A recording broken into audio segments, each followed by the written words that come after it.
Can you fight Demetri? Absolutely. Well, if you don't invite me to your wedding, we gonna fight.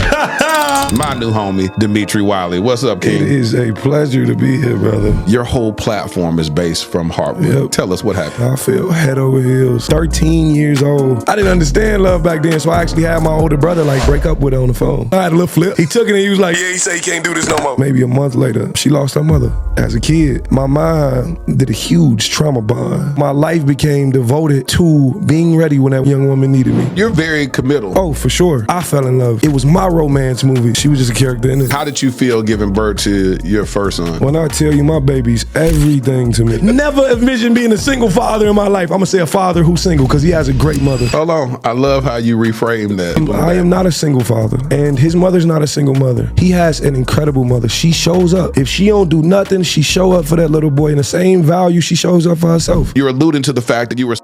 What brought these emotions on? I expected love to be reciprocal. But what I tell people now, if you're not willing to toss your hands up, if you get nothing in return, don't give it away. Right after that, I broke myself down to rebuild myself. I stopped doing God's work. I'm gonna stop writing this movie because the whole movie was written because I said, this is what God wants. God see me like this. God wouldn't have put this here. No, I don't know what God has for me.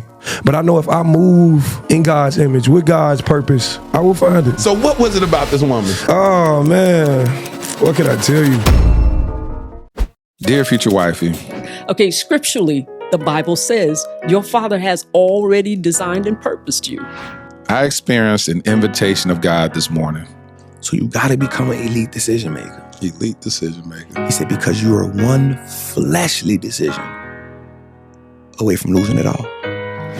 Etched in my mind is what true submission to Christ looks like. I gotta maintain that secret connection I have with God.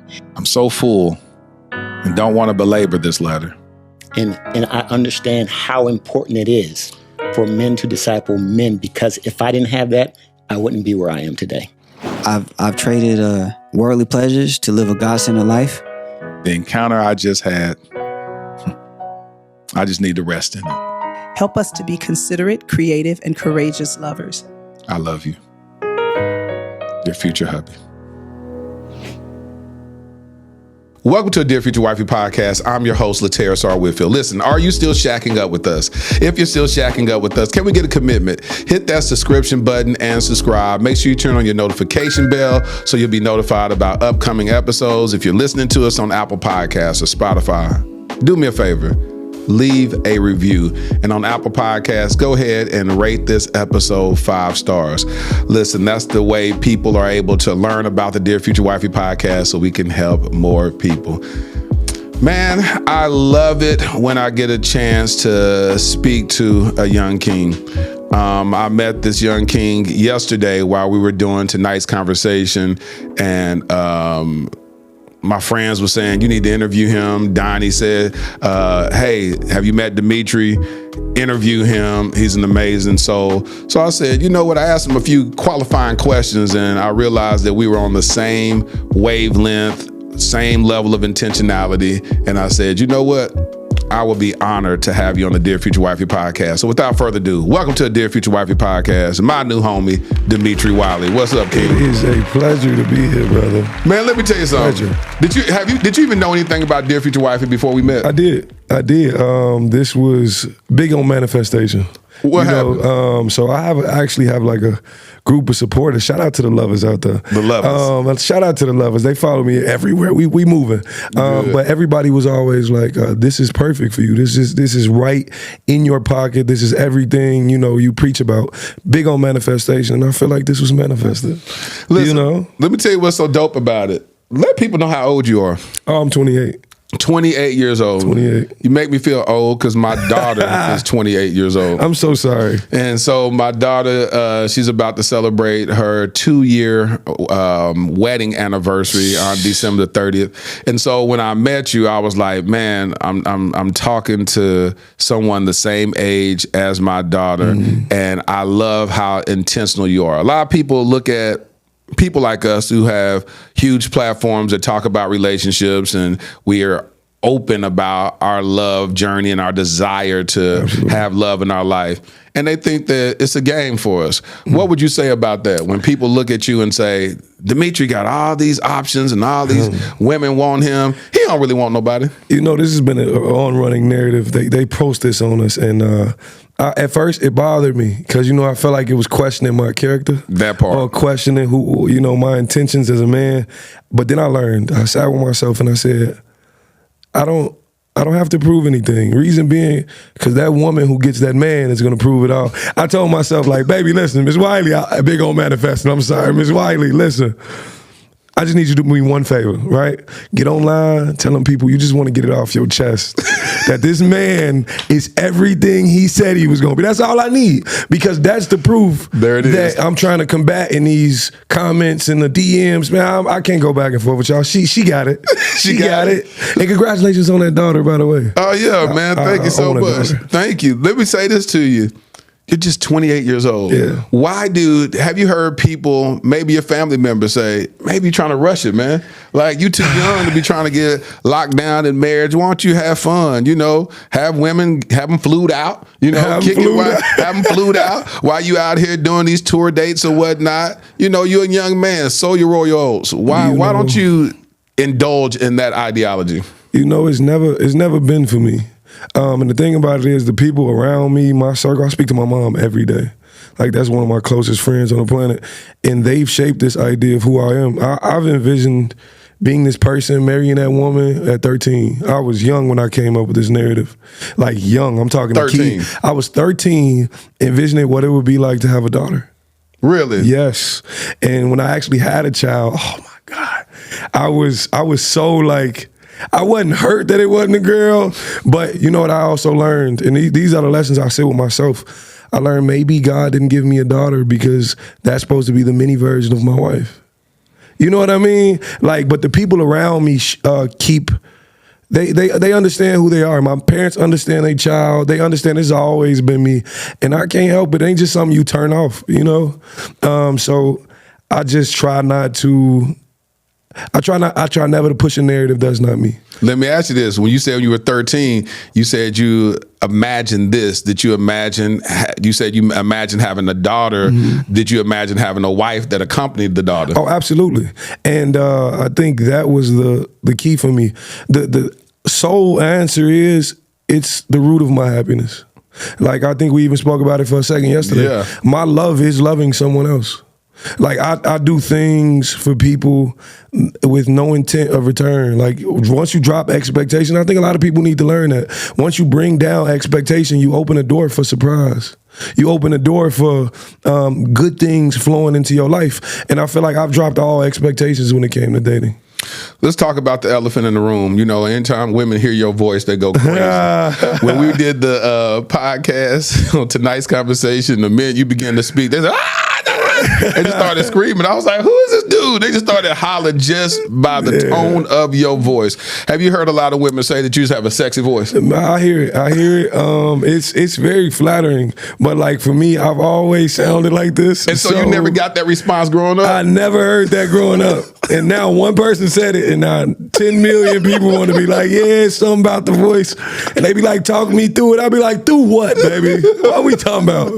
You know what I'm saying? Like, talk me through it. I'm grateful, but like, I've been talking like this whole time. Exactly. I thought my voice was raspy. They wasn't listening. They wasn't listening back then. No, for sure. People are surprised at how platforms are built. Your platform was built from Heartbreak. Man.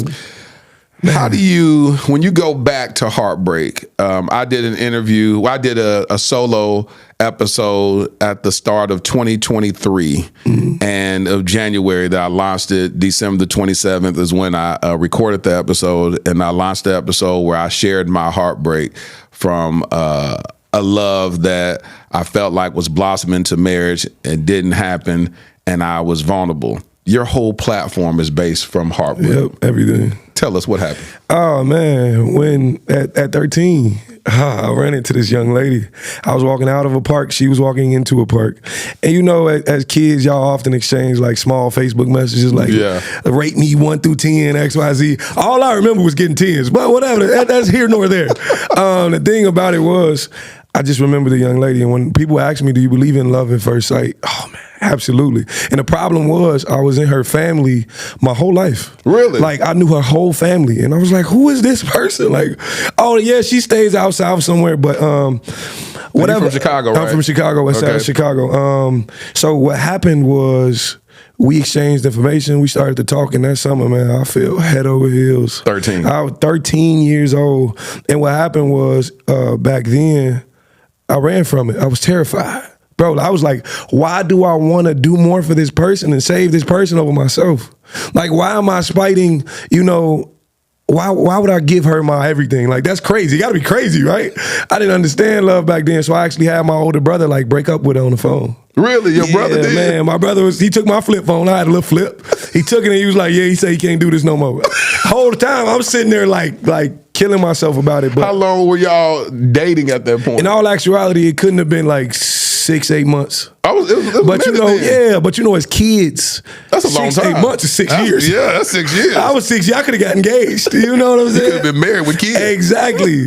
But he did that, and simultaneously, maybe a month later, she lost her mother.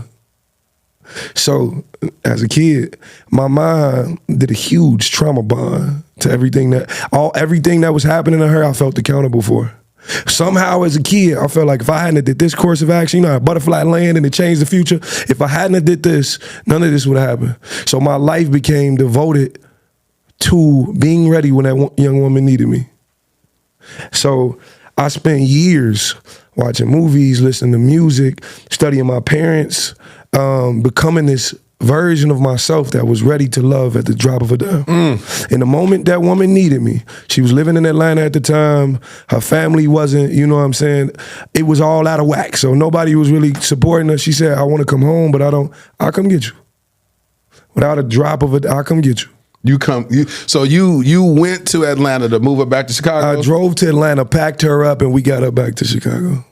I felt like this was God. Thank you, God. It landed right here.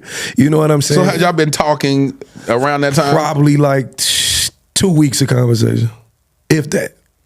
You jumped in the car. Man. How old were you at the time? I was probably 19. So let's go back. You were 13 years old when you first felt this influx of emotions to say, this is what I want. You imagine life with a daughter or wife at 13. Then you're presented this opportunity at 13. Some people call that puppy love.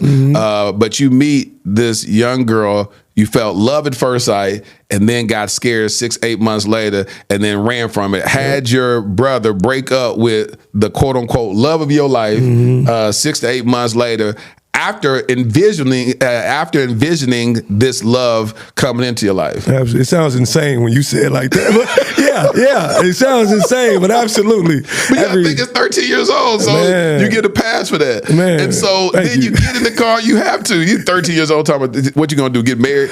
So here you are, 19, get in the car, drive, relocate her back to Chicago to do what? Live with you? To better her life. That was the point. And the thing about it is, she stayed with family. She chose to stay with family. And the thing about it is, baby, I wasn't trying to force a narrative. I just knew God said, like, if she's here, you got a better shot. You know, if she's here, you got to help her. You got a better shot. And we did the drive. I called a friend, like, yo, what you up to? I'm like, it was Friday. He like, just dang shit going this weekend. I said, you trying to drive to Atlanta? Yeah, I see. Oh, I'm sorry, right there. My bad. Hey, beep that, please. I said, what you up to? He was like, none. I was like, you trying to drive to Atlanta? He was like, for what? I was like, to pick up the love of my life. And he was like, that's not what you word said. for word. He was like, absolutely.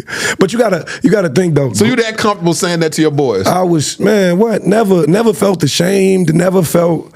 If this is one thing my friends got to understand about me, The family comes first, always. My son hears it from me daily. And he's going to grow up and be a man unapologetically afraid to share it with his family. You get what I'm saying? But you got to imagine, I was 13 through 19. My mind was still wrapped on this woman like she was next to me. I'm talking about like my prom. I walked out there on prom. We didn't go to prom together. But we made a small little commitment that was like, you come to yours, because she got a boyfriend right before prom. A small little commitment said, I'm going to come to yours, you come to mine. Man, when I tell you I drove out there to her prom day, I ain't had no gas. I was working at like, I was working like at Kmart or something. You didn't drive to Atlanta? Tank on E. No, I did drive to Atlanta. To take her to the prom? No, her prom was in Chicago at the time. At this time, we was like 16, maybe 18, whatever prom you go to prom. But I drove out there, and I'm watching her go off on prom with this guy, and I'm like, that's supposed to be me, you know? And, you saw her. I feel like that's what love is. You make them vows, you make them commitments, and you stick to them because you love this person. Love is when, and this is my definition, love is when you love on somebody else despite how you feel. Absolutely. Love is what you do in the midst of your heartbreak. How do you react? Are you showing up as the same man? And the thing about it is I came to her prom, and when I came out for mine, I looked for this young woman. I saw her grandma. I saw other family members. She was not there. Hold on. And it just broke me. Demetri. Yes, sir. Y'all made a vow to go to each other's prom. And prior to prom, weeks leading up to it, you had no confirmation that you were supposed to be going with her. But because you made a vow with her prior to, while y'all were dating, when y'all was 13? Oh, the thing about it, I ain't show up like in a suit and tie, nothing like that. No, I showed up just to be there for her. Really? Yes, man. Because you was already cool with the family. Because I wanted to keep my word to her. I felt like I could never lie to this woman again. Demetri. I couldn't do Demetri. it. I couldn't do it, brother. Demetri. I know. It sounds terrible. Demetri. I get it. You pulled up to see her leave with another dude. Absolutely. And how'd you feel about that? I was broken. I was crushed. I felt like this could have been me. You know, this was supposed to be me. So what was it about this woman? Oh, man. What could I tell you? This was, as a kid, when I reflect back on it, this is the first person who ever made me feel like the world makes me feel today. This was this was everything for me at 13 years old. This was worth, value. She placed a lot of that in me. And the thing about it is, when I reflect, because this is at no point me trying to, make it seem like those emotions are still there, because it's disconnected. I want to make that clear to a lot of people. You can love somebody and absolutely step away from being in love with that person. Absolutely. And I will always have love for her. But at the time, what the trauma bond did was a lot more than I thought it was. Talk about it. And a lot of people don't understand trauma bonding. Trauma bonding comes in the midst of a paper cut. Trauma bonding ain't just some massive tragedy that overtakes your life and now you connected to somebody. No, trauma bond could have been you at your weakest and you hearing a compliment. But you got to understand, you at your weakest is a vulnerable state. And a lot of people just don't understand that. And when I tell you I did years of self-reflection after that relationship was over with, I'm talking about for me, for that began my platform. That began everything. Man, it was so crazy. I've been giving advice, and I turned out to be giving advice. I found myself. Hold on, we're gonna get okay, there. Listen, We're gonna get there. We're gonna get there some first. things, man. We're gonna talk about that. I know you're going. We're gonna go back. Man. You Absolutely. go to the prom. You go to the prom. Mm-hmm. You go to your own prom, expecting her to see you on your send off. Yep. And I had a date and everything. I feel, my mind. I was just. But when you love them, you love them. And so you sitting here with your date, expecting to see your first love. Yep. My brother, you gotta understand. My life ain't just like I promise you, I see life in segments of like a movie. Like I can't help it. Like this idea of, I just can't help it. So you're a hopeful romantic. I am your the life worst. Is a romance movie. Man, my life is the worst. When I tell you, like everything I do, man, from the moments of having children, I'm super selective on going into the new year, paying attention to what I'm listening to. I told myself I'm going into the new year on a prayer, because the last 2 years have been incredible. I found myself. There it is. And I don't think people truly understand what that's like, but I'm the most all of that going down to Atlanta, and I had a soundtrack for all of it. Like, I know the album that came out, the songs I was singing, driving through the mountains. That's my life. That is my life, and it's always been like that, man. Always been like that. All right. So what happened after that? You go to your prom. She's not there. Then what happened? I told myself at that moment, I gotta move on. Okay. I told myself at that moment I gotta learn to see past it, even if it's in a near future or distant future. I gotta learn to see past this moment. So I actually got in a relationship shortly after with the woman I went on prom with because we was actually close. It's just I couldn't. If I can't see past this, baby, I don't even want to waste your time.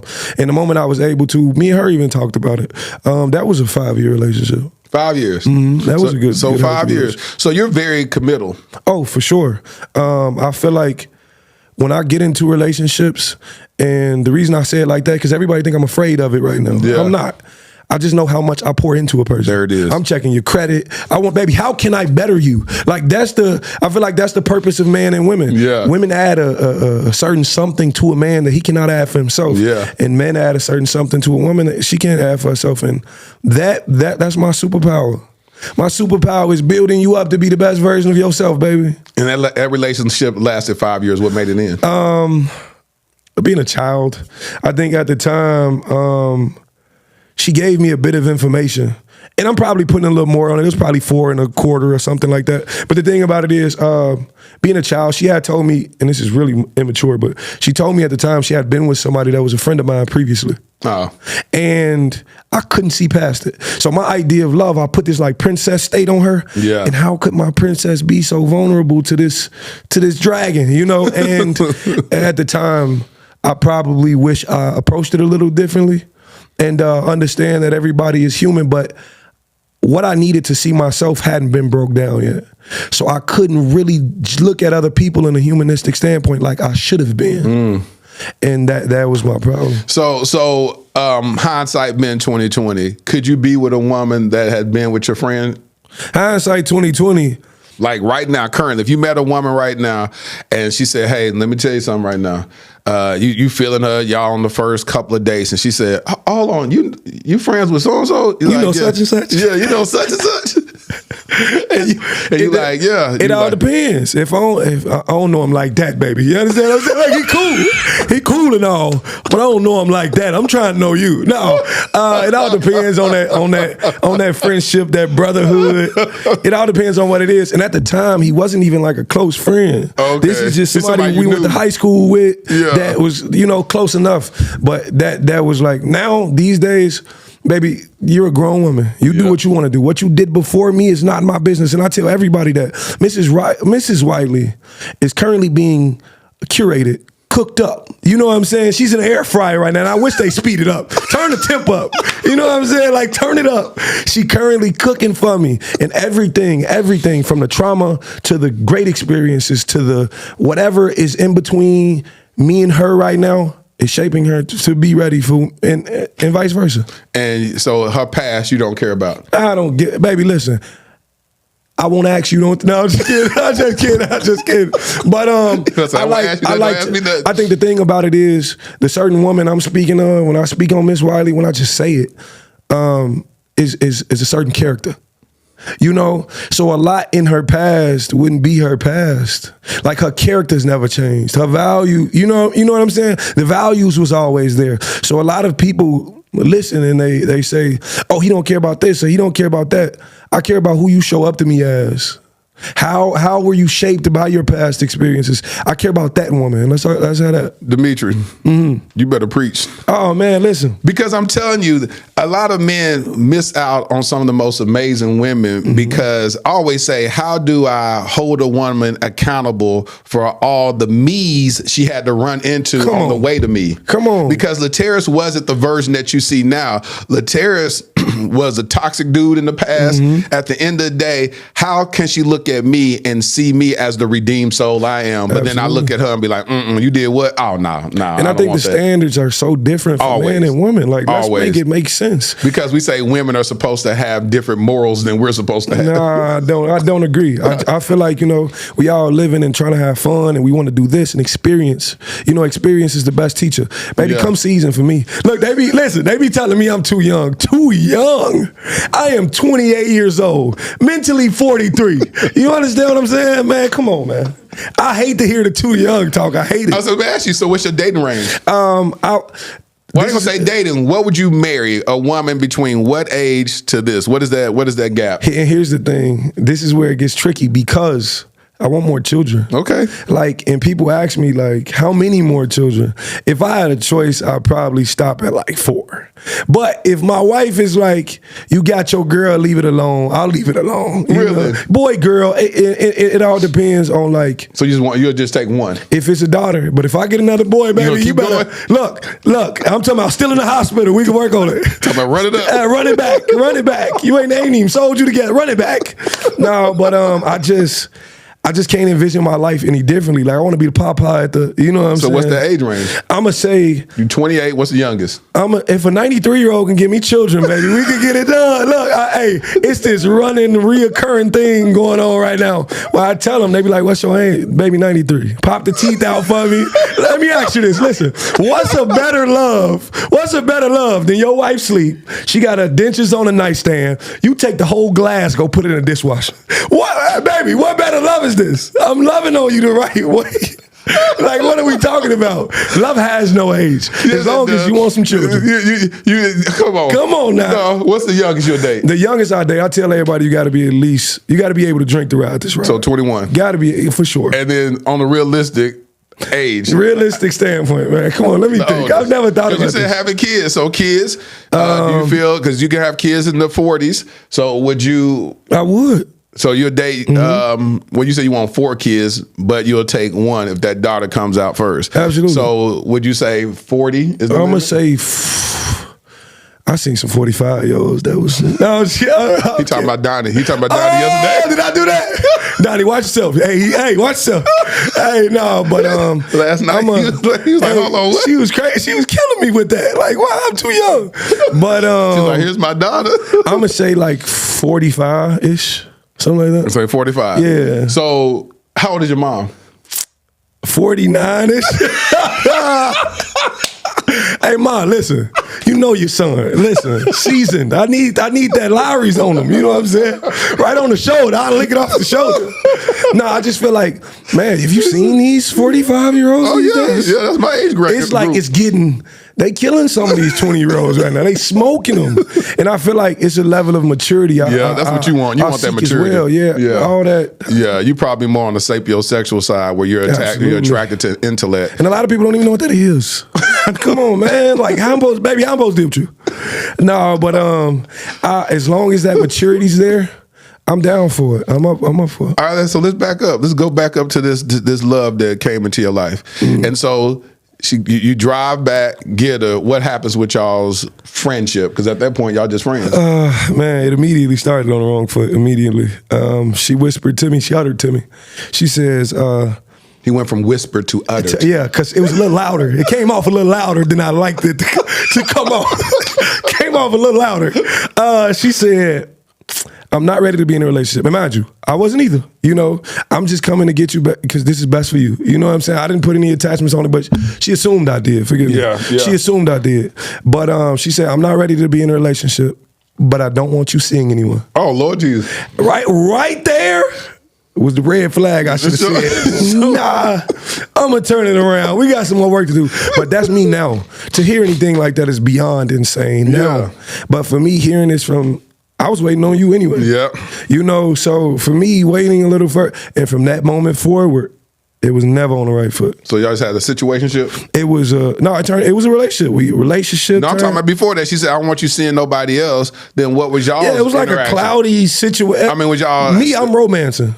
So y'all was dating, was y'all having sex at that time? Yeah. And so y'all was doing everything, but you wasn't in a relationship. For how long did that last? That was probably 6 6 months, maybe. And then when was the child conceived? Were y'all in a relationship or not in a relationship? We was in a relationship at the time. Maybe 2 years later, 3 years later. And so 2-3 years. So y'all started dating for a long period. Y'all got in a committed relationship for about 3 years. Yeah. And then y'all had the child. And then how did you feel giving birth to your first son? Listen, man, when I tell you my baby's everything to me, I'm talking about, we look a little too much alike. But I thought he was gonna be a girl. First off, we went to the little doctor and everything, and they gave me the note. First off, you shouldn't have gave me the note. They said, please don't look. I looked immediately. I looked before we got back to the car. Look, I just said, oh, goddamn. Oh, forgive me. I slid it in the pocket. So I knew. And we was doing like a firework gender reveal. So I drove to Indiana because you can't buy fireworks in Chicago. Picked up just a little, and me, I play too much. So I bought two. I bought one a random color and then I bought the actual right one. But having a child, I felt accomplished. I felt like everything I've ever asked God for was coming into fruition. I felt like this was the woman I wanted. This was the child I wanted. So when I laid down, I've never had a pregnancy scare or anything. And when I actually laid down, it was very intentional to have a child. And I just felt like that's what we should have been doing. That was right. And but again, I was still connected to this woman. I didn't disconnect until I was forced to disconnect. Yeah. So let's go here. So you had this child. At any point in this dating phase, did you have any intentions on marrying her? Absolutely. Did you bring that up to her? Absolutely. And what did she say? Absolutely. But the thing about it is, it was flawed. And it was so flawed from that initial statement. Yep. It was so flawed. And that's why I tell everybody, the foundation in which is built on. No building can last without a solid foundation. No building can last without core values that are the same, that align. No building can last without intention. Your intention has to be there. And with a solid intention, and y'all got the same values, it could blossom into something great. But our foundation was always off, you know? And this is what I tell everybody. I fell in love. It was my romance movie. She was just a character in it. It was never let me give you two acts. It was never a co-star thing. Yep. It was we never aligned. She was pretty much an extra while you were playing the leading role. Exactly. I fell in love. And you over here trying to cast in a role that she didn't even audition. She didn't even show up to the audition. Yeah. You just know like, here, insert I'm here. just like, you gonna do this. You gonna, hey. And I couldn't unsee it. Man, I was watching like How I Met Your Mother, and I was all into this love, and I still am. Yeah. I love music to death, and I feel like, to take it back to the initial point, that foundation is where we went wrong. So, man, listen, I was so delusional. I'm like, just give me a solid 6 months. Give me just a good 6 months with no toxicity, no arguing, and we can get married. I'm thinking that's all it took in my mind. I love you, you love me. Let's just get it right for a minute. Just show me we can do it for a minute. And we could never do it for a minute. It was never supposed to be done. And coming to that conclusion is the hardest part. I had every intentions. I too have a podcast. Lost Lover Boy Podcast is what it's called. Shout out to everybody who listens. And they've been spamming your podcast in my podcast. And I'm like, man, I'm going to have to check it out. And I did. But my second episode, the first episode is real familiar to yours, real similar. I go over who I am, how this narrative was shaped, everything about this figure that they tend to listen to on TikTok and Instagram. Second episode is my favorite. I detail, and let me tell you how smooth it is. I detailed, and I've envisioned it since 13, exactly how I would propose to my future wife. Like word for word, a straight shot story. And I'm saying it to the camera, and people in the comments like, you're speaking with such excitement. God damn it. Excuse me. Excuse me. I'm trying, y'all. Y'all know me. Lost Love Boy Podcast. We be cussing. But I'm sorry. Forgive me. But in that episode, it's so detailed. And the thing about it is, it's so crucial to who that woman is. You'll never understand when this day is coming. It's so it's so on her life, so spot on. It's so centered around her, they'll never guess when it is. Even if you living in this space with me, you'll never know the day. Because, and this is a hey man, dip into this bag, right? To sum it up for you without even listening to it. You provide the best day of her life before she ever you ever ask the question. So she gonna find $100 on the floor. She gonna win a sweepstakes. Her boss gonna tell her, baby, take the day off, where everything is gonna be going right. And now we at the dinner, and her whole family around, and somebody gonna come distract her like, ain't that your cousin Leroy right there? She gonna talk to him for a minute. I'm gonna make sure, look, all these lights gonna pop on. She gonna, what's going on? And your husband right there on the floor. And I'm gonna tell her my words exactly. Baby, listen, I know today has felt like the best day of your life, but if you'll allow me to make every day going forward feel like just how today does, I'd be honored to be your husband. Will you marry me? And yeah, they gonna have to come pick me up off the ground, because if she say yeah, I might be on the floor, you know? I might be down there. And I've looked forward to it for so long. Like, and people think it's for me.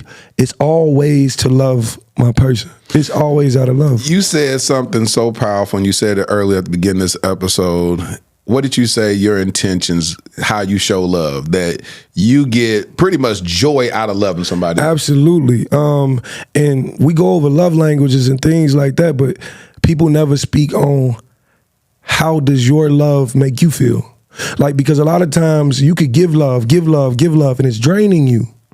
But I feel refilled just by loving on people, man. Doggone it, Demetri, you better teach. I'm just saying, like, Demetri? I don't think they, you know, what's crazy is, it sounds like I be preaching, but I genuinely feel this way. I genuinely feel like all that I've built up has been God. What people say, what you do with the most ease is your God-given ability. There it is. And he laid this right here out for people. He just said, open your mouth. And I ain't done nothing other than put a message out there that I wholeheartedly believe in. My love language is seeing my son smile, seeing my son. I'm doing the Elf on the Shelf thing this year. Never envisioned being a single father in my life. I'm going to say a father who's single, because he has a great mother. But never envisioned being a father who's single in my life. Hold on. I love how you reframe that. I don't think people understand that. I love how you reframe that. I just want to make it make sense for them. I want you to say that one more time. I am not a single father. And his mother's not a single mother.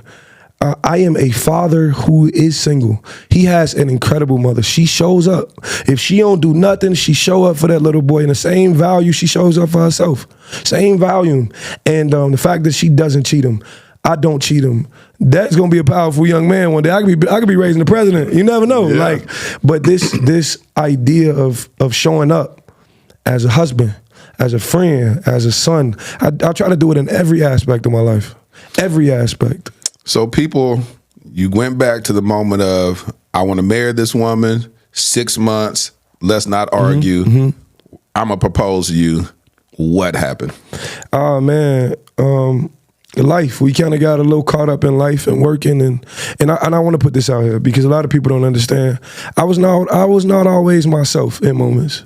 I had like a really, viewer discretion is advised, but I had like a really, deep depression. Yeah. Like I lost myself, and I'm saying badly. Like I almost wasn't here, brother. Like, so I'm honored to be sitting in places like this. I'm honored to be talking to you, giving you even a prayer you opened up with before this podcast started. I'm honored to be a part of it. To be a part of it. But I was not always this person y'all see on this couch. A lot of this was self-reflection.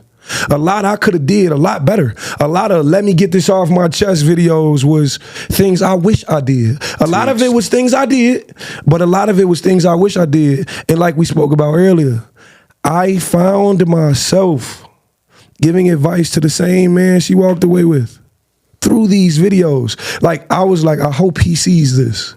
I hope he understands that what he now possesses is a beautiful young woman, but you must nurture this. You have to protect this enough for it to blossom into that wifely-like figure. And a lot of times I wasn't, and this is for the man, a lot of times we lose sight of ourselves due to finances, due to not wanting to be where we are in our life, due to not being where you want to be, due to, having to go to work and being labeled as just this employee and losing sight of that figure. But when you go home, and I mean this from the bottom of my heart, when you go home, that is your moment to show up as who you are. That's your moment to walk through that door and say, baby, everything else is gone. I'm showing up for you. I'm showing up for these kids. And matter, can I please? Go ahead. Because it's on my heart. Talk.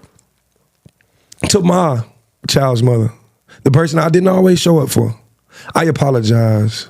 From the bottom of my heart, I was not always the best man. I was not always the person you needed. I was trying. And I understand, having to move around, and that was part of my self-reflection. Part of it was learning that maybe the love I have for her should just be the love I have for her. Maybe it doesn't have to be reciprocal. Maybe she has to find herself in the midst of loving somebody else. And if I truly love her the way I say I do, I gotta allow that. I gotta let that happen. And a lot of times we can't see past ourselves. But self-reflection is saying, okay, I see you. Hold that thought. That person back there needs my love at the moment. And you got to see through that. And I don't know, man. I think a lot of times I never, ever meant to push a narrative that was like I was Mr. Perfect. I'm not. I am a trying man. People ask me what I look for in a woman. A good trying woman. That's it. All you got to be is a good trying woman. People say, what's your type? What XYZ? Just show up. Show up for self. Show up for them kids. Show up for your husband. Because, baby, I'm showing up. And forgive me for going on that little tangent, but forgive when it's on your heart. No, I needed you to say that. Man, when it's on because your heart. The Bible says that people are overcome by the word of our testimony and by the blood of the Lamb. You don't get to where you're at right now not having gone through something, unless it's manufactured, unless you're living a fake life. Absolutely. And real recognize real. So when I first met you, I was like, this is young Lateris. Yes, this is Lateris before the I do. This is Lateris. I got married at the age of 28. Come on, man. So I got married at the age of 28, wasn't a healed man, and I can't say I broke my wife because she didn't, like she attests to, I didn't fully give myself to you so I would be broken. But the reality, I broke my marriage. Absolutely. I dishonored my vow. So if I can talk to young Lateris, thank you, Holy Spirit, talk to young Lateris at the age of 28 and say, hey, I love the fact that you're learning in advance so that when God blesses you with the woman that he has designed for you, that you will honor this woman, you will be faithful to this woman, that these vows that you take, you won't take it for granted, that you'll love this woman until death do you part. Amen. And the most amazing thing that you just said is that love doesn't have to be reciprocal. The reality is it should be, of course, but oftentimes our love with Jesus Christ isn't reciprocal. Yep. We literally, God says, for God so loved the world that he gave. And if we come from a heart posture of giving rather than receiving, that's how we do love well. And for you to just say that, it was like, you know what? I'm like, you get it, you get it, you get it. You're wise beyond your years, young king. The woman that will be blessed to have you, and you'll be able to look at her and call her Miss Wiley, it's because you've been through such great turmoil. And you skirted around it and said, hey, it was times I didn't want to be back here. How bad did it get? I know that you were alluding to the fact that you were suicidal. How bad did it get? Oh, man, it was terrible. My parents, shout out to my parents. My parents saved me. Like I'm saying, blood coming from wrist saved me. Like picked me up off the ground, took me in. They told me, you gonna live with us for this next time period. And I did that. And I'm super grateful, super appreciative. They just nursed me back to seeing myself. But it was bad. It was guilt. Guilt was attached to having a child. Really? Yes. Oh my gosh. You was guilty for having a kid out of wedlock because of what you saw your parents. No, not that idea. But the idea that I was guilty for attempting to take my own life, knowing I got this kid. Oh, you talking about after the fact? Oh man. So what brought it on though? What brought these feelings? What brought these suicidal emotions on? I expected love to be reciprocal. That's the base point. That's the ground level number one. I expected people to show up for me how I showed up for people. Because when I was pouring, I just let the cup just tilt on out. Everything went. And I was okay with everything going. But what I tell people now, you have to be very mindful of what you present to people. Because if you're not willing to toss your hands up, if you get nothing in return, don't give it away. Do not let self go because you're trying to please other people. You cannot pour self into somebody else's cup and think they're going to handle it the right way. Or they're going to ever pour it back to you. Love is love is without expectation.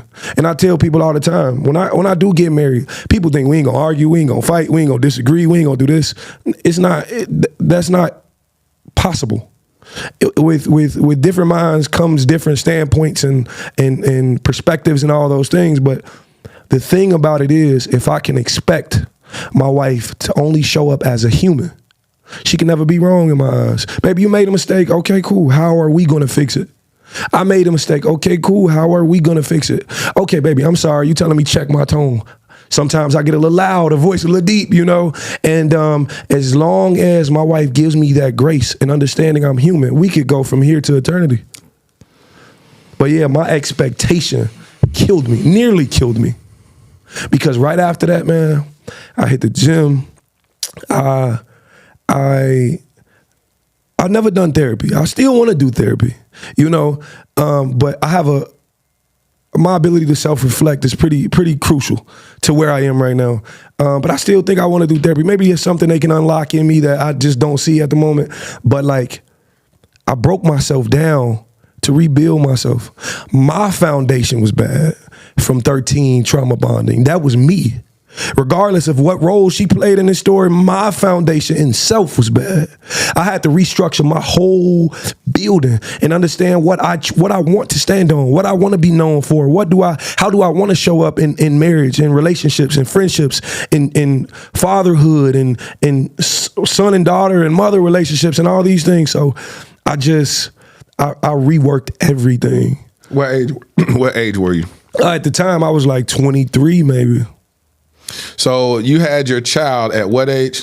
I had my child at 21. No, I'm sorry. I was 23 when I had my child. So I was like 25 at this time. And then was that brought on from a breakup? The reworking myself? Yes. It wasn't even a breakup, man. It was cut. It was severed. It wasn't even a breakup. I watched this person happily walk off in the sunset with someone else. So I think breakup is an understatement. I think breakup does it no justice. For when I hear people speak about breakups and things like that, I don't think people understand what it's like to disassociate yourself from a future you've envisioned since you was 13. I don't think people understand the core depths of that. And when I hear people be like, yeah, he broke up with me, we was arguing, blah, blah, blah. That's cool and all, but I just had to reshape my entire future. It's deeper than that. I had to reshape my goals, my wants, my desires, because everything was for that young lady.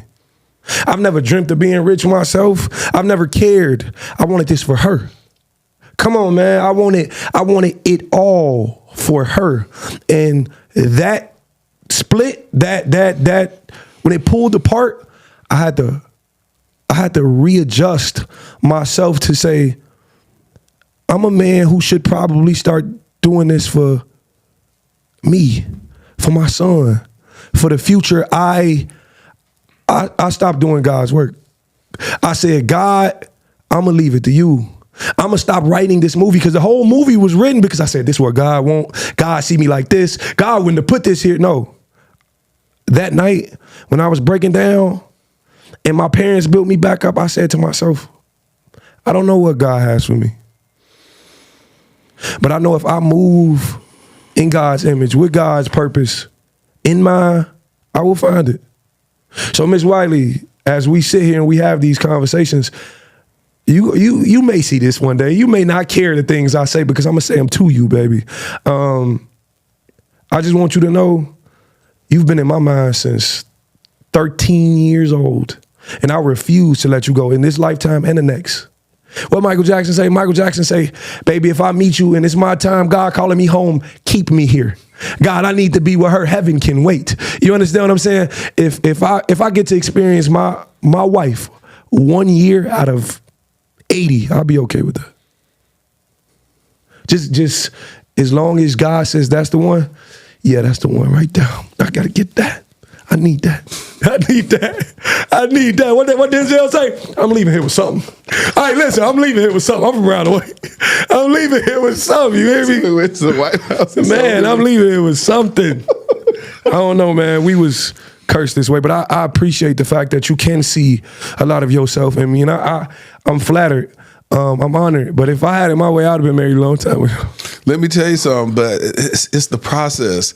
And that's the reason why I love your intentionality about it, is that it's just the process. God needed you to go through everything that you went through. You know why? It's because so many people that you're helping. It's a young man. This is an older man. This is a guy in his 20s, a guy in his 30s, and his 40s sitting there going, man, these H's ain't loyal. I'm never going to give my heart to another woman. Yep. I'm never going to trust these women. These women can't be trusted. I'm never giving my heart.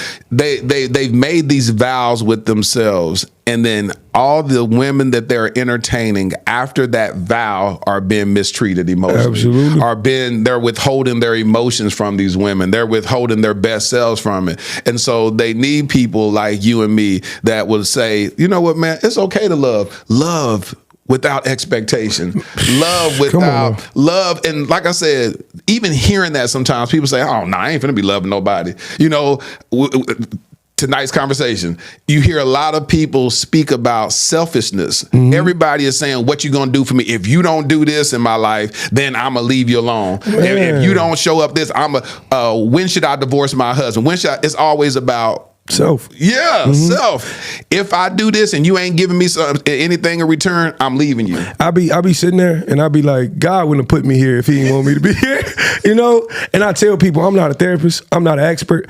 I'm just a man who loves love. I just can't help it. I'm a lover boy myself. And the thing about it, man, love is a lot of these answers for a lot of these people. There it is. Love is a lot of these answers. I just be sitting on stage like, love, if I could just love, like the answer's love. Like, if you love that man, you wouldn't be here asking this question. There it is. You know why? Because the Bible says love covers a multitude of sins. Come on now. It's scriptural saying that, and what that means is that, and a lot of people like, nah, even hearing this is triggering the people. So you tell me somebody could just do me any kind of way and I'm still supposed to love them? The reality is the Bible says love covers a multitude of sins. Now be wise with who you give that love to. Don't go and choose the worst person in your life and try to fix them because, like you said, you're trauma bonding on them. But the reality is when you choose and allow God to choose the person for you and you receive it and you say, okay, God, this person isn't perfect because none of us are. So God, teach me how to hear their heart and teach me how to love them as you see me loving them. And vice versa. At the end of the day, God will give you the tools, the resources, the right words, the prayers, and like you just said, it's not about me against you. You said, hey, I talk a little loud. Okay, you know, I come from a family. I may talk real loud. Hey, thank you for helping me notice that. I'm going to work on it with you because I love you enough to work on it instead of like, man, don't be picking on me. It's how I talk. You got to just deal with it, you know? Yeah, no, people crazy, man. I just, if more love lived in these places, like a lot of people, like, they just scared to be alone. People say my detachment right now is crazy good. Like my mother say, I will put it down and be like, okay, this is not for me. But that's the healed me. Yeah. That's the one who learned at 13 that you got to be real mindful of how people say things to you, what they saying and what their intentions are. So yes, I will sit something down when I notice it is not for me. And I think the thing about it is love. If love lives in these places, before I ever fall in love with somebody who's no good for me, I'm gonna say you're no good for me first. And then if the love if it blossoms and that fixes and we get there, we got there. But before any of that, are you good for me? Are we good for each other? Can we be that? You just can't be giving love out to anybody. There it is. And a lot of time, a lot of people just don't want to be alone. I don't know, man. I advocate for that. I advocate. I don't get a lot of, when I see men in my comment section, I love it because all of it's typically positive. They tagging their girls and be like, that's what I was trying to say. That's what I meant right there. I'm like, yeah, tell her brother, like send that through. And I love seeing it. Like my family be like, hey, this person reached out to me and they didn't even know we was family. Listen, as long as it's working for them and it's helping them, absolutely. Yes. A lot I put online, I'm not preaching men versus women ever. Yeah, I'm preaching love first. Let me ask you this: how did you? So you credit your parents for helping to heal. You grew up in a 2-parent home? Yes, I did. So you watched a 2-parent home your whole life. Absolutely, and I'm grateful because a lot of it is shaped what I want in life. Yeah. I be seeing people have these debates, and it goes back to love. If you love a person, there's nothing you won't do. People be like, the man's supposed to go out, work, provide. The woman's supposed to cook, clean, do all these things. My dad did everything. Yep. My dad showed up as a husband who cared to take something off his wife's plate. So what you think I'm gonna do? Hey, listen, I'm around the house playing Faith Evans, folding clothes, baby. I got a whole playlist. I got a playlist called Feels Like a Head Rub playlist because it's the most soft, vulnerable music you'll ever hear. But I'm teaching my son to be the same way. You show up for people you love to whatever degree that is. Baby, I will change a transmission out in the driveway. Come back in and help you take your head down. Like, I'm just that type of guy. Like, I hate it for myself, but like, I love it for you, Miss Wiley. Like, she'll love it one day. But Demetri, what's on the playlist? Oh man, I got a lot on there. I got Faith Evans, As Soon As We Get Home, baby. I got Kelly Price. I got some Anita Baker, Angel. Oh, that's my song. It just calms me down. Like, So what's the Kelly Price you got? That Kelly Price. You gotta have some sad ones on there sometimes. So you got It's Gonna Rain on there. You know what I'm saying? You ain't got He Proposed to Me on there, do you? Come on, man. I got all that.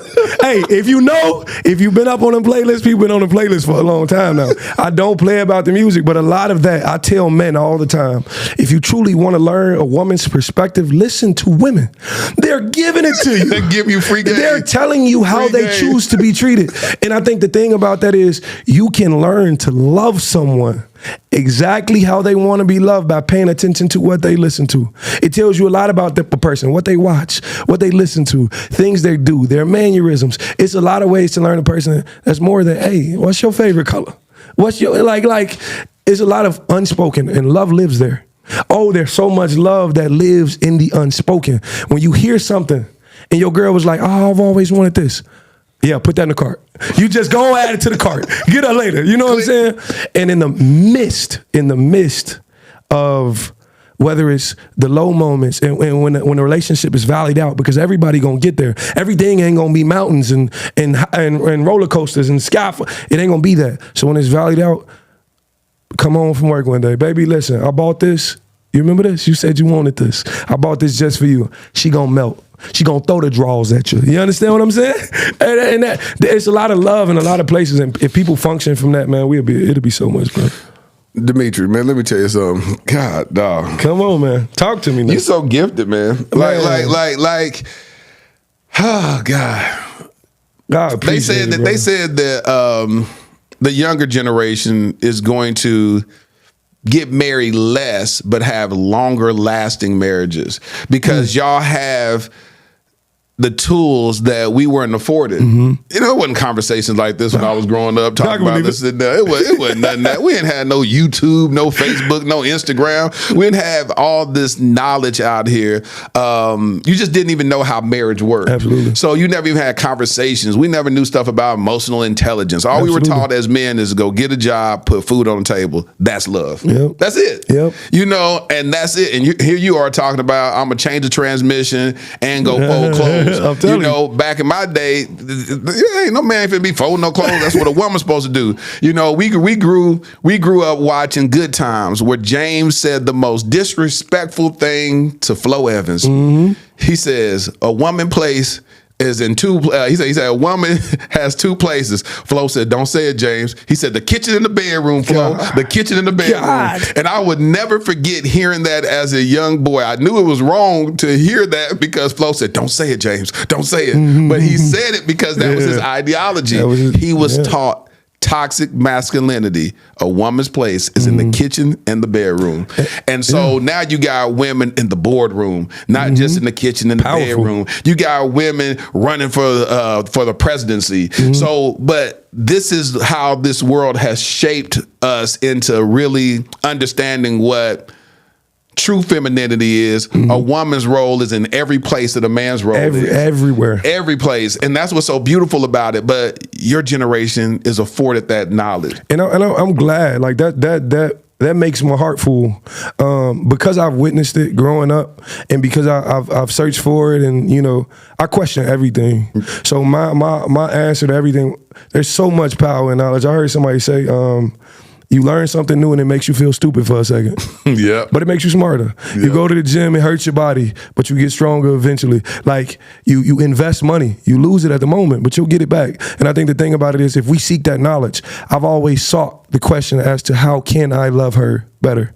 What can I do to better myself for her? Man, when I hit the gym, I'm talking about, under this, I like Captain America. You understand what I'm saying? Hey, listen, check the Instagram, you think I'm lying. But all of that was for Mrs. Wiley, like all of that. And I do it for her because I know one day she'll be just grateful for it. And I watched my father. I got to give a big shout out to my father. He showed up as a man in every aspect, and teaching his kids, there's nothing I won't do for this woman. There's no distance too far to travel for this young woman. But I'm glad this generation gets to witness things like this, because a lot of people are, denounced to the unknown. Like, we live in that space. We live in a space where, if it was never taught, I am a product of all I knew. Yeah. Like you said, I can't even slay James from Good Times for his words, because his father was probably the same way. Exactly. And my greatest accomplishment to date, and my mother will tell you, she sit and tell you how much I've changed the way they see the world. Well, that's good. And I love it. That's good. I love it because I've taught her how to love herself correctly. I taught my father how to love himself correctly and break these things that his parents may have placed on him unknowingly. Yep. And we've had these vulnerable conversations, but I can say in the last 2 years, man, I've never felt more grounded with family, with friends, with people I'm that, just in general. I don't know. I love it. Let me ask you this. Can you fight Demetri? Absolutely. Well, if you don't invite me to your wedding, we going to fight. I'm telling you right now, we going to fight. We just going to be out there tussling.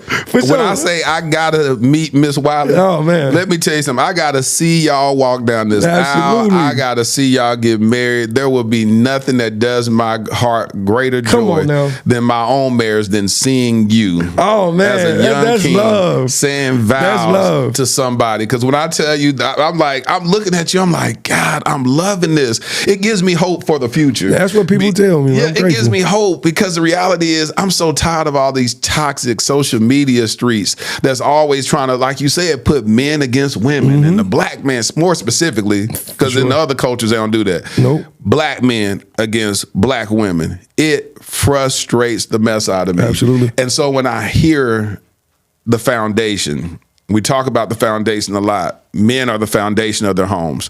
To hear you have a heart posture of servitude, that's what's going to make your wife happy to submit. Absolutely. We always try to force submission. You need to submit to me. You need to do this. No, a woman will willingly acquiesce to listen, you can have no submission unless there's first a mission. And so a submission has to come under the mission. That's under. And so these men are saying, I want you to submit. I want submission, but they have no mission to submit to. Oh my God, I've never heard that put so the reality, King, is that the way you lead already in your single season is is the reason why a woman will be gladly to submit to you. Oh, you let them know. Man, listen, I'm gonna need you to put a little prayer in the air at my wedding day. You feel me? Listen, I'm gonna put it out there. Come on back there. I'm gonna put it out there. Listen, man. Please. Demetri, when I say I'm proud of you, man. Thank you. Thank you. Shout out to your mama and your daddy. Oh, I love them so much. Say their name. What's their name? Hey, listen, Miss Jackson, Melissa Jackson, I love you for all you've done for me. You are my very best friend. Thank you. Kelvin Wiley, thank you for showing up the way you do. You are an incredible man who's formed everything sitting here on this couch right now. Without you being the man you are, I would never be here. So I thank both of them. I love them to death. Man, shout out to y'all. Salute y'all, because y'all did a great job. And I'm glad. Thank you for your vulnerability to even share that low moment. Of sharing that low moment of suicide, because at the end of the day, man, we'll be amazed by how many people are suffering, especially in the holiday season. People are suffering in silence. They're feeling more lonely than they've ever felt. And so I don't take that for granted for you to be willing to share that, because you saved somebody. If I've gotten DMs, man, this one guy reached out to me on YouTube. This was in 2021, and he put a comment, and he put something that was a little vague, but I knew what he was trying to say. And I was like, this is a call for help. This man is about to off himself. Absolutely. And so I reached out to him. I found him. I DM'd him. I said, I'm finna call you on audio, on IG audio. I called him. He was like, hello? I said, I said, what's going on? He was like, this is Lateris? I said, yes. He said, aren't you busy too busy to talk to me? I said, I'm never too busy to save a life. Never too busy. Never too busy. He said, I said, you made a comment, you talking about committing suicide? He said, yes, tonight. And I said, not on my watch. I said, not on my watch. No, you not. Man, I said, what happened? His wife left him. His wife left him. You don't identify. His wife left him because financially, he wasn't on the level of this other guy, her coworker, that she started seeing.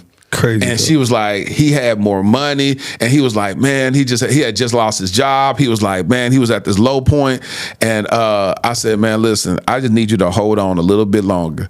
I said, weeping may endure for a night, but joy cometh in the morning. Let me tell you something, man. Whatever you're going through right now, the devil wants to have you convinced that this is the end of your life. Absolutely. Man, I say, pull your life together. Man, I began to pray with him. I walked him through the sinner's prayer. He gave his life to Christ. And about 4 days later, he posted a picture in his apartment with an air mattress, because he was talking about how, he was like, how am I gonna pull my life back? I got nothing. I said, man, if you got life, you got everything. Everything. Man, he posted a picture in his room with an air mattress, said, I'm starting over. Man, when I tell you I cried, man, let me tell you something. That's what I'm talking about. Demetri, when I said I broke down crying, that's what I'm talking about. I said, if you got to start from an air mattress to start over, start over. As long as the foundation's solid. Talk about it. That's it, man. But he was about to commit suicide because of the loss of his marriage. And so I just want to encourage any brother out there, even any sister out there, if you are losing hope, I pray that your faith fails not.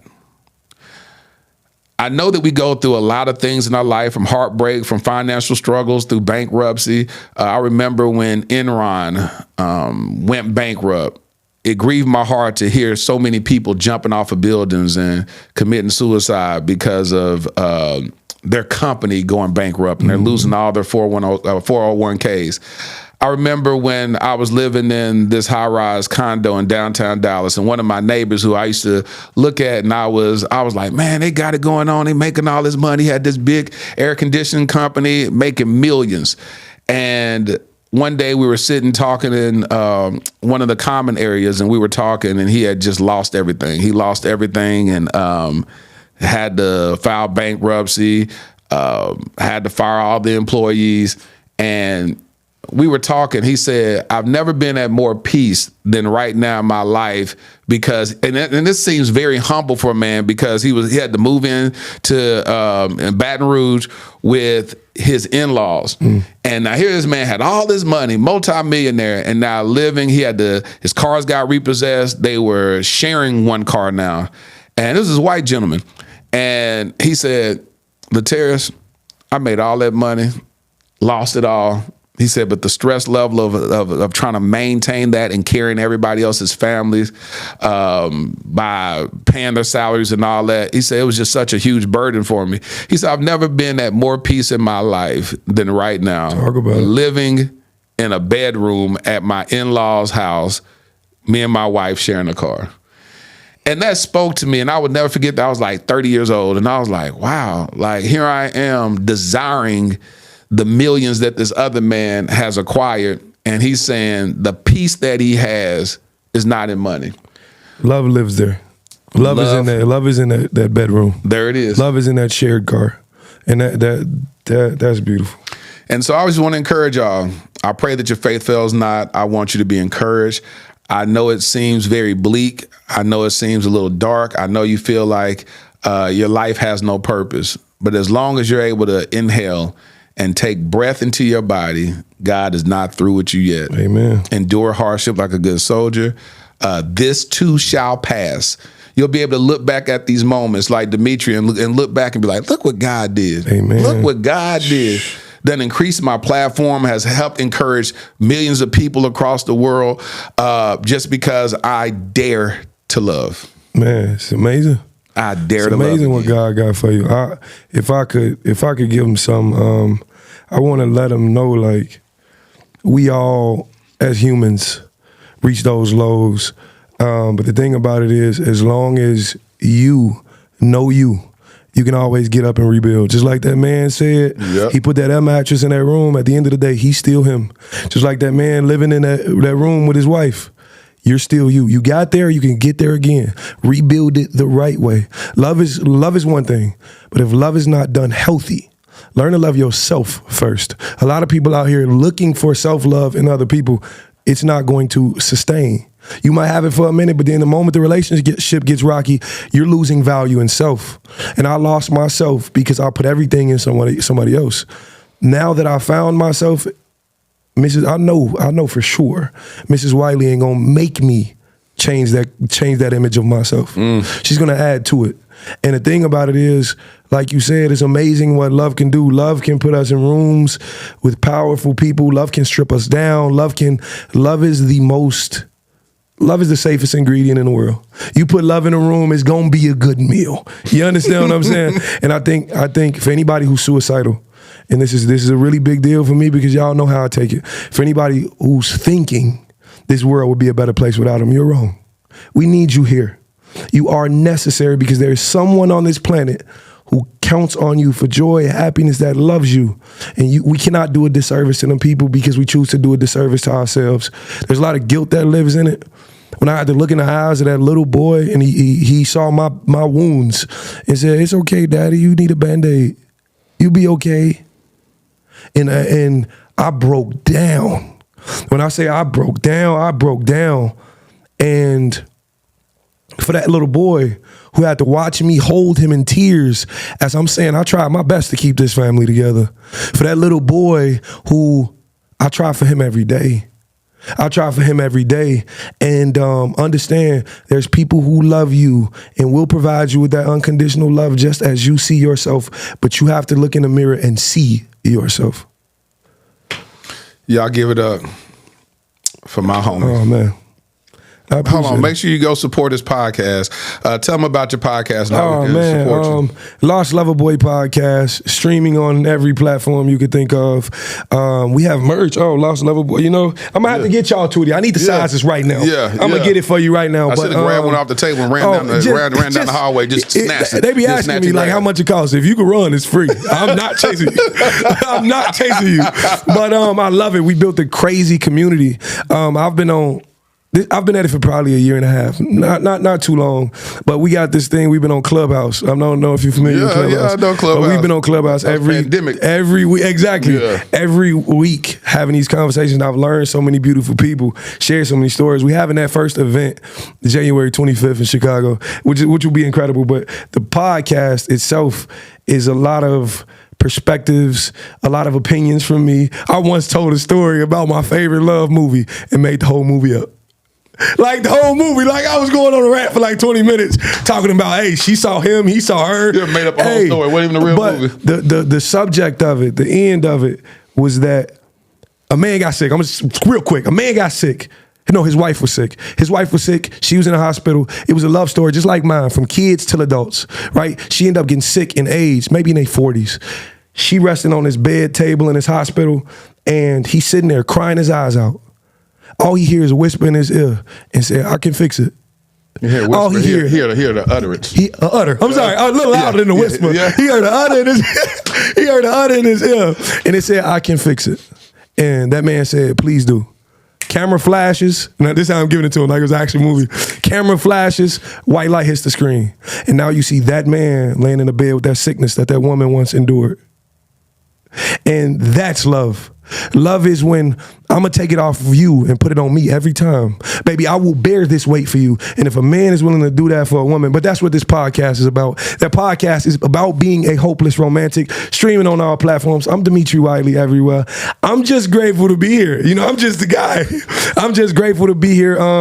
What can I say? Before any of this was ever in shape, I had already built a following, making music. I love music. Cinematography, film, I put them together.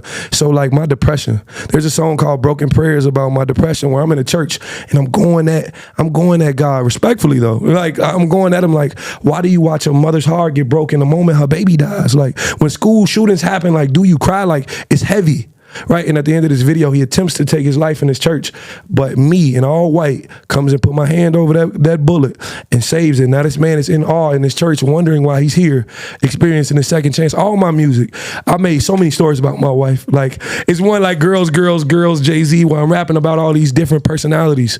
In the video, it's a bunch of different women. In the end, it sums it all up in one woman and what I imagine my wife to be like. And I will never stop dreaming, never stop loving. I'm Demetri Wiley, and I'm honored, brother. Thank you.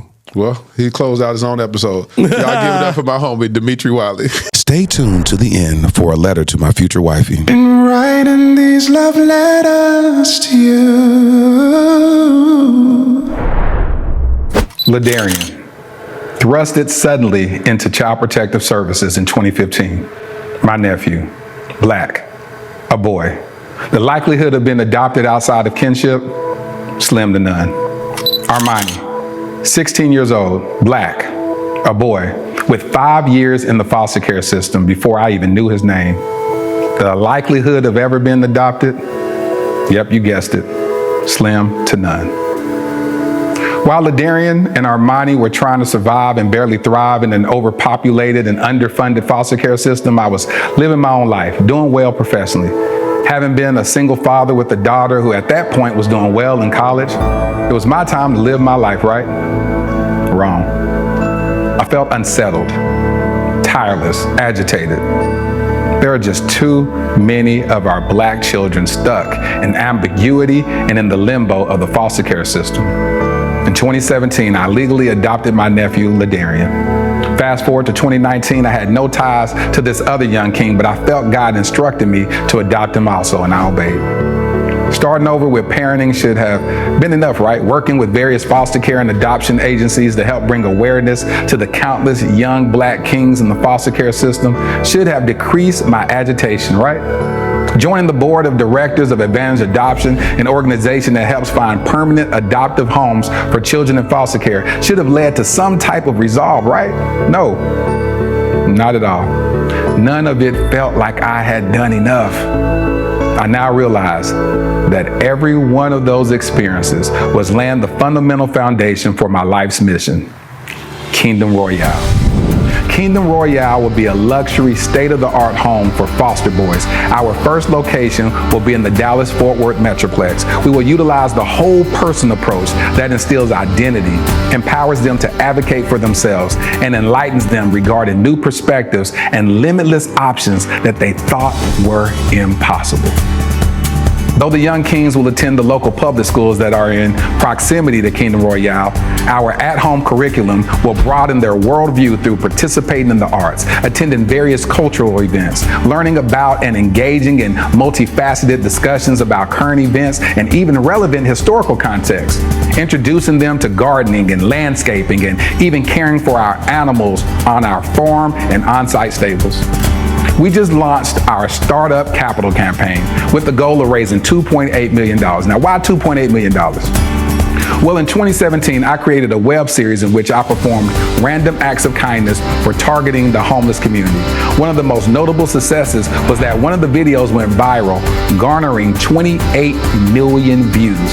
However, one of my biggest regrets is that I didn't raise a single dollar to help in implementing a more sustainable plan for the homeless community.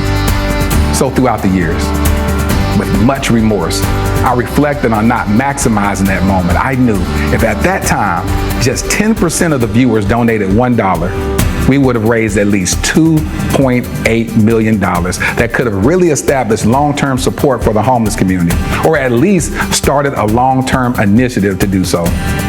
This is my do-over. This is our new beginning. Together, we can attack this at the root by specifically helping our homeless Black boys who are already disproportionately represented in the American foster care system. I'm Laterra Whitfield. I've been nominated for 3 regional Emmys documenting my work with the homeless as well as my personal adoption journey. Despite those accolades, the greatest award for me is truly providing the infrastructure for a transformed life.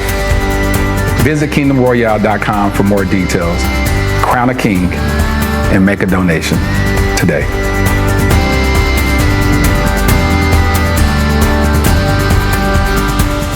I hope y'all enjoyed this episode. This episode really spoke to me.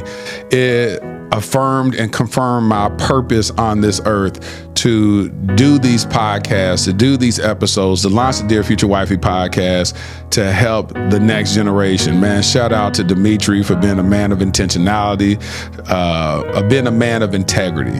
That's what speaks louder, because in my earlier years and when I got married, I lacked integrity. So I love hearing men that possess integrity. Well, here's my favorite part of the podcast where I speak to my future wifey. Dear future wifey, love at its most divine is a cup that overflows, not one half empty, awaiting someone to fill it. With every day of my life, I've worked to fill my own cup, not so I can hoard its contents, but so that I may pour into you from a place of abundance. I want to love you with a surplus of joy, compassion, understanding, and grace, not rationed drops, but an endless stream that reflects the divine love God has shown me. When I think of loving you, I don't see it as a completing me. Instead, it's about complementing one another as 2 whole individuals. My love for you will not come from a place of scarcity, fear, or desperation, but from the overflow of the work I've done to heal, grow, and align myself with the purpose God placed in my heart. Abundant love means I will not expect you to carry the weight of my insecurities, nor will I let them weigh down the beauty of our connection. Instead, I promise to create a space where love flourishes, where encouragement, respect, and honor are as natural as breathing. Out of this abundance, I will celebrate your wins as if they were my own, hold your dreams as sacred as mine, and meet your imperfections with the same mercy I've received from God. Your future hubby. I hope you enjoyed this episode of the Dear Future Wifey podcast. Remember, be lit, live intentionally and transparently, and don't stop loving. Make sure to subscribe to our Dear Future Wifey YouTube channel. We're available on Apple Podcasts, Google Podcasts, Spotify, and Stitcher. We welcome your support. Simply share our podcast with your friends and family.